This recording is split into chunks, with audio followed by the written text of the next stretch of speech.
Hello, here is chapter 8 of How to Steal a Dog. Should be pretty exciting. I stared down at my desk and in my head I begged Mr. White not to call on me. Georgina, he said, how about reading us your report on volcanoes? I looked at the paper in my hand. I had made my writing real big so I could fill up a whole page like we were supposed to. Everybody else had used their computers or gone to the library, but not me. All I could do was sit in that nasty house making stuff up. With my face burning, I read my report about how volcanoes are like mountains with a hole in the middle, and then fire comes out and hot lava runs down the side. My whole report lasted about 2 seconds, and then it was over, and everybody laughed. I was sure I could hear Luann and Liza laughing louder than anybody else. Mr. White said, "Shh," and put his hand on my shoulder. "Thank you, Georgina," he said, and my heart swelled up with love for him. My report was nothing but great big made-up words, but he still was being nice to me. He wasn't going to holler at me like he had hollered at Luke Ketchum.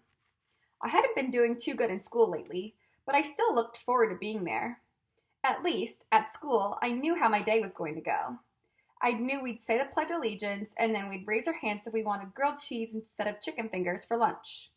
Then, we'd look up there on the chalkboard, and our whole day would be written out. Math, and then reading, a spelling test, and then gym. No surprises. Not like after school, when I never knew what was going to happen next. It seemed like something new was always coming my way, and most times it wasn't good. Like that very day of my volcano report, when me and Toby got back to the car, and Mama was sitting there all red-faced and crying. Toby lunged right through the open window and hugged her so hard I thought she was going to choke. She peeled his arms from around her neck and said, "Y'all, get in the car." I got in my usual spot in the back, but Toby jumped in the front, pushing all the boxes and bags and things aside. He kept on saying, "What's the matter, Mama?" But she wouldn't answer. Nobody said anything as we sped along the streets of Derby. Mama gripped the steering wheel with both of her hands, her knuckles white and her elbows locked stiff. When we stopped at a red light, she put her head down on the steering wheel. The light turned green and a big truck behind us honked, but Mama didn't even look up. "Mama?" I said. Nothing. The truck horn honked again and somebody yelled. "Mama," I said again. The truck roared around us and the man driving it hollered and shook his fist at us. I had a feeling that something bad was about to happen. "The light's green," I said.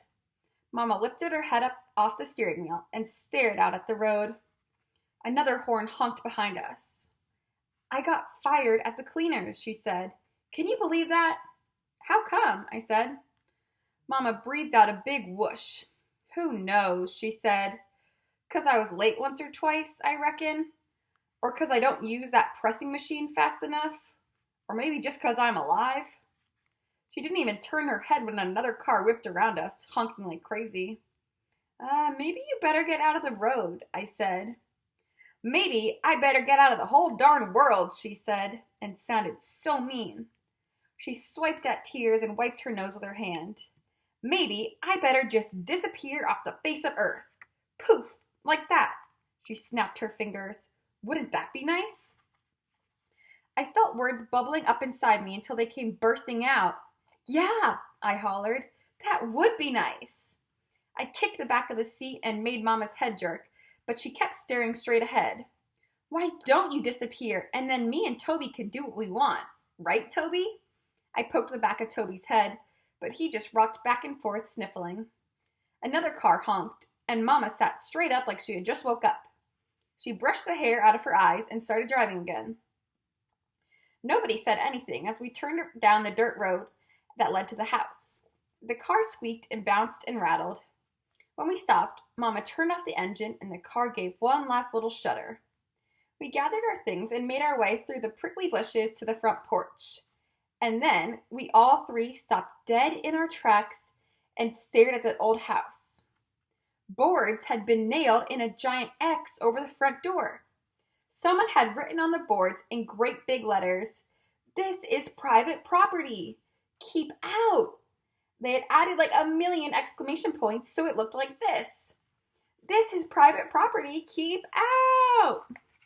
So you can see how many exclamation points they added there. Mama dropped her stuff right off the porch and into the bushes. Blankets and pillows and everything. Then she sat down on the rickety steps and hollered out a bunch of cuss words that echoed through the woods.